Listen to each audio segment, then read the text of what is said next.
మనం ఈరోజు ఈ వీడియోలో తెలంగాణ స్టేట్ సంబంధించిన ఎంబీబీఎస్ మరియు బీడీఎస్ కోర్స్ అడ్మిషన్ సంబంధించిన ఏ కేటగిరీ యొక్క అడ్మిషన్స్ యొక్క నోటిఫికేషన్ గురించి పూర్తిగా తెలుసుకుందాం.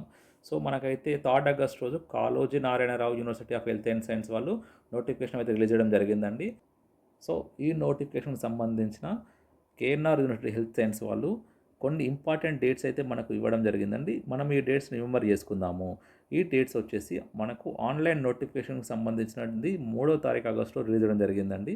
సో అదేవిధంగా ఆన్లైన్ అప్లికేషన్ మరియు అప్లోడేషన్ ఆఫ్ సర్టిఫికేట్కు మార్నింగ్ 6 AM 4th ఆగస్ట్ నుండి 13th ఆగస్ట్ ఈవినింగ్ 6 PM వరకు మనకు సర్టిఫికేట్ అప్లోడేషన్ సంబంధించిన వెబ్సైట్ అవైలబుల్లో ఉందండి. ఆ వెబ్సైట్ చూసుకున్నట్లయితే tsmedadm.tschE.in. సో ఈ వెబ్సైట్ ఓపెన్ చేసి మనం సర్టిఫికేట్స్ అప్లోడ్ చేయాల్సి వస్తుందండి.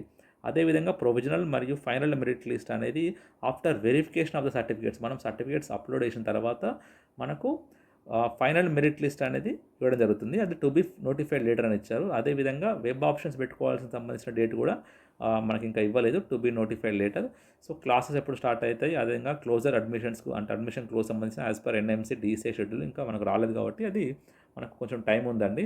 సో మనకు ఫస్ట్ ఈ వీడియోలో మనకు కావాల్సింది ఏంటంటే ఏమేమి సర్టిఫికేట్స్ అప్లోడ్ చేయాలి, సో దానికి సంబంధించిన ఇంపార్టెంట్ డేట్స్ ఆ వెబ్సైట్లో ఎలా అప్లోడ్ చేయాలి, దానికి సంబంధించిన డేట్స్ మరియు అవన్నీ చూసుకుందామండి. సో మనకు అదేవిధంగా ఏదైనా టెక్నికల్ ప్రాబ్లం వచ్చినట్టయితే ఆ టెక్నికల్ హెల్ప్ గురించి మనకు కాంటాక్ట్ నెంబర్స్ కూడా ఇచ్చారండి. ఈ 2 మొబైల్ నెంబర్స్ మరియు నోట్ చేసుకోండి. సో ఏదైనా డౌట్స్ ఉన్నట్లయితే ఈ నెంబర్ కాల్ చేసి మీ డౌట్స్ క్లారిఫై చేసుకోవచ్చు. అదేవిధంగా వాళ్ళ మెయిల్ ఐడి కూడా ఇచ్చారు, మనం మెయిల్ కూడా సంప్రదించవచ్చు. ఇంకా పేమెంట్కి సంబంధించిన ప్రాబ్లమ్స్ ఉన్నట్లయితే ఈ మొబైల్ నెంబర్కి మీరు కాంటాక్ట్ అవ్వండి. అయితే మనం ఈ వీడియోలో ఏం సర్టిఫికేట్స్ అప్లోడ్ చేయాలి, ఎంత కేబీలో అప్లోడ్ చేయాలి, ఏ ఫార్మాట్లో అప్లోడ్ చేయాలి, సో దానికి సంబంధించిన list of documents LOD list of documents మనము క్లియర్గా ఒకసారి చూసుకుందాం. లీస్ట్ ఆఫ్ సో ఫస్ట్ మనకు NEET UG 2024 rank card mandatory అండి. So everything it is based on revised rank card. Revised rank card మాత్రమే మనం అప్లోడ్ చేయాల్సి ఉంటుందండి. అది PDF ఫార్మాట్లో మ్యాక్సిమం 500 KB వరకు మనం అప్లోడ్ చేయాల్సి ఉంటుంది. సో ఎప్పుడైతే మీరు డాక్యుమెంట్స్ అప్లోడ్ చేయాలనుకుంటున్నారో అది మీరు మొబైల్ నుండి కాకుండా ఇంటర్నెట్ సెంటర్ ద్వారా స్కానర్ నుండి స్కాన్ చేసి మ్యాక్సిమం 500 KB అని చెప్పండి వాళ్ళకు, వాళ్ళు 500 KBలో సెట్ చేసి ఇస్తారు. అది కూడా PDF ఫైల్లో సేవ్ చేసి అప్లోడ్ చేయాల్సి ఉంటుందండి ఎనీ డాక్యుమెంట్స్.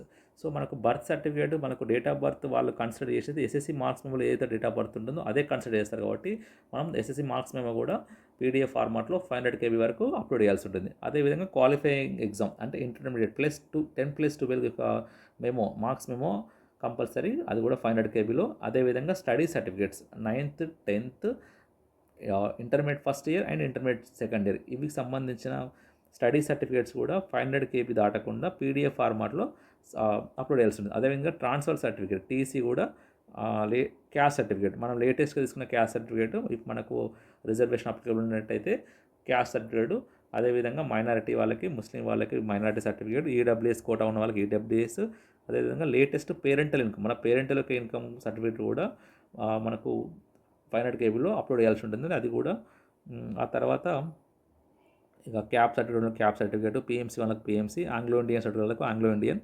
సో అదేవిధంగా candidate who have not studied in the education institute to be, అంటే ఎవరైతే లాస్ట్ 4 years గ్యాప్ ఉందో వాళ్ళు కంపల్సరీ రెసిడెంట్ సర్టిఫికేట్ కూడా సబ్మిట్ చేయాల్సి ఉంటుందండి. సో ఆ తర్వాత క్యాండిడేట్ యొక్క పాస్ ఫోటో అది 100 KBలో JPG ఆర్ JPEG ఫార్మాట్లో, ఆ తర్వాత సిగ్నేచర్ కూడా JPG ఆర్ JPEG ఫార్మాట్లో 100 KB దాటకుండా సబ్మిట్ చేయాల్సి ఉంటుందండి. సో మనకు ఇందులో మెయిన్గా 4 స్టెప్స్ ఇన్వాల్వ్ అయి ఉంటుందండి. మనం వెబ్సైట్ ఓపెన్ చేస్తాం. వన్స్ మన వెబ్సైట్ ఓపెన్ చేసిన తర్వాత tsmedadm.tschE.inలో హోమ్ పేజ్లో మనకు డిస్ప్లే అవుతుందండి. అందులో మనం మెయిన్గా వాళ్ళు ABCDగా 4 స్టెప్స్ ఇచ్చారండి. First mobile and email registration, తర్వాత candidate registration payment and fee, updating of data, తర్వాత అప్లోడింగ్ ఆఫ్ సర్టిఫికేట్స్. ఈ 4 స్టెప్స్ మనం ఫాలో అవ్వాల్సి ఉంటుందండి. సో ఒకసారి మనం 4 స్టెప్స్ సంబంధించిన డైరెక్ట్ వెబ్సైట్ నుండి చూసుకుందాం. వన్స్ మనం tsmedadm.tschE.in ఓపెన్ చేసినట్టయితే మనకు హోమ్ పేజ్ ఓపెన్ అవుతుందండి. వన్స్ మనం హోమ్ పేజ్ చూసుకున్నట్లయితే ఫస్ట్ మనకు మొబైల్ అండ్ ఈమెయిల్ రిజిస్ట్రేషన్. మనం దాని మీద క్లిక్ చేసినట్టయితే మనకు నీట్ రూల్ నెంబర్ కొట్టగానే మనకు ఆల్ ఇండియా ర్యాంక్ అనేది ఆటోమేటిక్గా వచ్చేస్తుంది. తర్వాత మనం డేట్ ఆఫ్ బర్త్ ఎంటర్ చేయాలి, మొబైల్ నెంబరు, ఆ తర్వాత మళ్ళీ ఒకసారి కన్ఫర్మేషన్ మొబైల్ నెంబర్ కోసం మనం ఎంటర్ చేయాల్సి ఉంటుందండి. తర్వాత email ID, confirmation of email ID. So ఈమెయిల్కి వచ్చిన ఓటీపీ ఎంటర్ చేసి, క్యాప్చా ఎంటర్ చేసి మనం వ్యాలిడేట్ చేసినట్టయితే ఫస్ట్ స్టెప్ మనకి ఇక్కడ మొబైల్ అండ్ ఈమెయిల్ రిజిస్ట్రేషన్ సంబంధించిన ఫస్ట్ స్టెప్ కంప్లీట్ అయిపోతుంది. సో ఫస్ట్ స్టెప్ కంప్లీట్ చేసుకోవాలండి ఇక్కడ.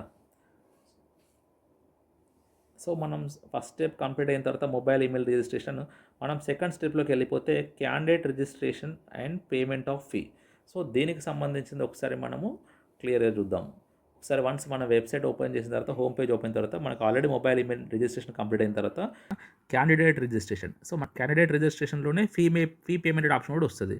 వన్స్ మనం క్యాండిడేట్ రిజిస్ట్రేషన్ మీద క్లిక్ చేసినట్లయితే, so NEET roll number, all India counselling rank, date of birth, mobile number, caste, captcha enter చేసి validation తర్వాత మనకు పేజ్ ఓపెన్ అవుతుందండి.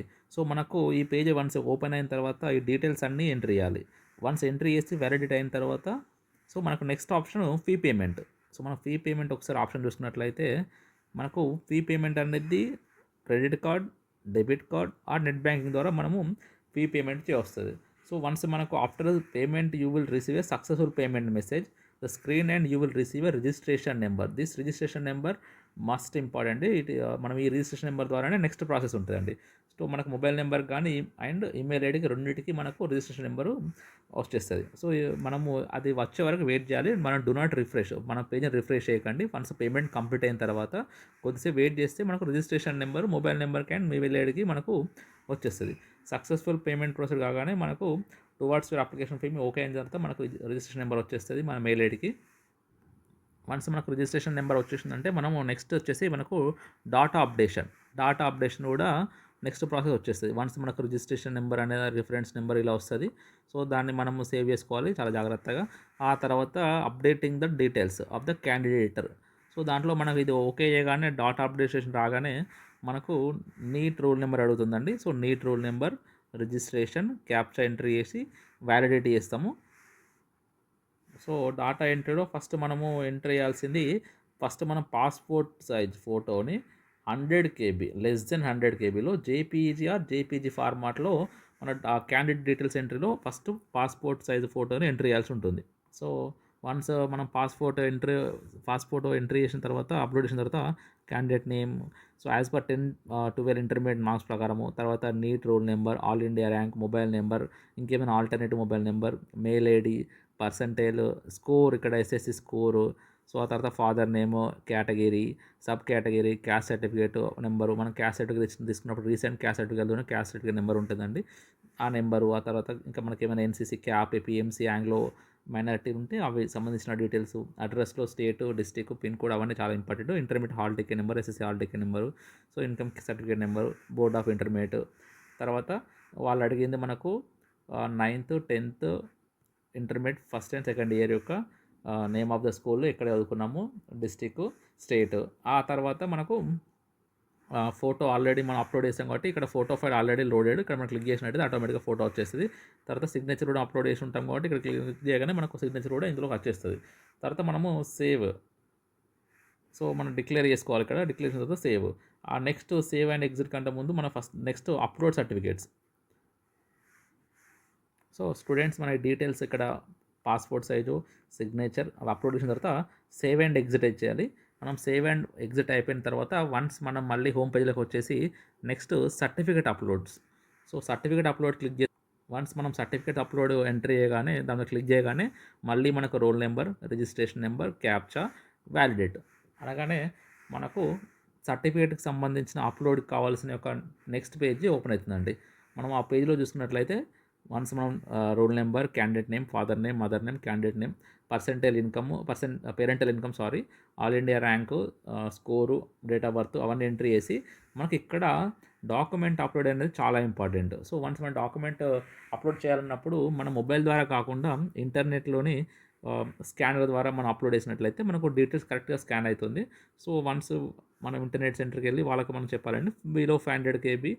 సో ఏదైతే పీడిఎఫ్ ఫార్మాట్లో కొన్ని only passport and signature, JPG or, JPEG ఫార్మాట్లో అప్లోడ్ చేయాల్సి ఉంటుంది. సో వాళ్ళు మనం స్కాన్ చేయించుకొని ఫస్ట్ నీట్ ర్యాంక్ కార్డు, తర్వాత SSC memo, next intermediate memo, తర్వాత study certificate 9th 10th and study certificate of intermediate and equivalent, తర్వాత ట్రాన్స్ఫర్ సర్టిఫికేట్, ఒకవేళ మనకు క్యాస్ట్ సర్టిఫికేట్ ఎలిజిబుల్ ఉంటే క్యాస్ట్ సర్టిఫికేట్, మైనారిటీ ఉంటే మైనారిటీ, ఈడబ్ల్యూఎస్ వాళ్ళకి EWS, income certificate పేరెంటల్ది. So next NCC వాళ్ళకు eligible ఎవరైతే ఉన్నారో ఎన్సీసీ వాళ్ళకి ఎన్సీసీ, క్యాప్ ఉన్న వాళ్ళకి క్యాప్, పిఎంసీ వాళ్ళకు సో వాళ్ళు అడుగుతారు. తర్వాత రెసిడెంట్ సర్టిఫికేట్ కూడా గ్యాప్ ఉన్న వాళ్ళకి. సో తర్వాత ఆధార్ కార్డు, సిగ్నేచర్, సింగరేణి ఎవరైతే సింగరేణి ఉన్నారో సింగరేణి వాళ్ళకి సింగరేణి కోటాలో ఉన్న ఎలిజిబుల్ సర్టిఫికేట్ అప్లోడ్ చేసి, సో సింగరేణి కోటాలో ఉన్న ఎలిజిబుల్ క్యాండిడేట్స్ సింగరేణికి సంబంధించిన సర్టిఫికేట్స్ కూడా తీసుకొని మనం అప్లోడ్ చేయాల్సి ఉంటుందండి. సో ఆ తర్వాత ఫైనల్గా మనము save and print, save and exit కాకుండా సేవ్ అండ్ ప్రింట్ అంటే మనకు ఫైనల్ డాక్యుమెంట్ వచ్చేసి ఇలా వస్తుందండి. ఇది మనం ప్రింట్అవుట్ తీసుకొని మన దగ్గర పెట్టుకోవాలి. మనకి ఇక్కడ passport size photo, signature correct ఉందో లేదో చూసుకోవాలి. ఆ తర్వాత roll number, percentile, so everything మళ్ళీ ఒకసారి మీరు క్రాస్ చెక్ చేసుకోండి. సో తర్వాత మన స్టడీకి సంబంధించిన స్టడీ సర్టిఫికేట్స్ డీటెయిల్స్ కరెక్ట్ వచ్చినాయా లేదా, అమౌంట్ ఎంత పే చేసామో అవన్నీ చూసుకొని ఇక్కడ మనము మీరు క్యాండిడేట్ యొక్క సిగ్నేచర్ చేయాల్సి ఉంటుందండి. ఇది మీరు చాలా జాగ్రత్తగా ప్రింట్అవుట్ తీసుకొని దగ్గర పెట్టుకోండి. సో వన్స్ మనం సర్టిఫికేట్ స్కాన్ చేసుకునేటప్పుడు ఇఫ్ ఇట్ ఈస్ మనం ఒకసారి క్యాస్ట్ సర్టిఫికేట్ కానీ ఇన్కమ్ సర్టిఫికేట్ కానీ ఏదైనా మనం సర్టిఫికేట్ స్కాన్ చేసినప్పుడు ఈ యొక్క నెంబరు, ఈ అప్లికేషన్ నెంబర్ చాలా జాగ్రత్తగా పర్ఫెక్ట్గా స్కాన్ అయ్యేటట్టు చూసుకోండి. సో ఇదే ఫార్మాట్లో మీరు స్కాన్ చేయాల్సి ఉంటుంది. ఇది చాలా జాగ్రత్తగా స్కాన్ అయ్యేటట్టు చూసుకో. ఇన్కమ్ సర్టిఫికేట్ కూడా ఈ నెంబర్ చాలా ఇంపార్టెంట్. సో ఆ నెక్స్ట్ వచ్చేసి సో ఇలా జిరాక్స్ కాకుండా మరి మీరు ఒరిజినల్ అప్లోడ్ చేయండి. ఇలా ఒరిజినల్స్ అనేది అప్లోడ్ చేయడం అంటే జిరాక్స్లో కాకుండా బ్లాక్ అండ్ వైట్లో కాకుండా కలర్స్లో అప్లోడ్ చేయండి.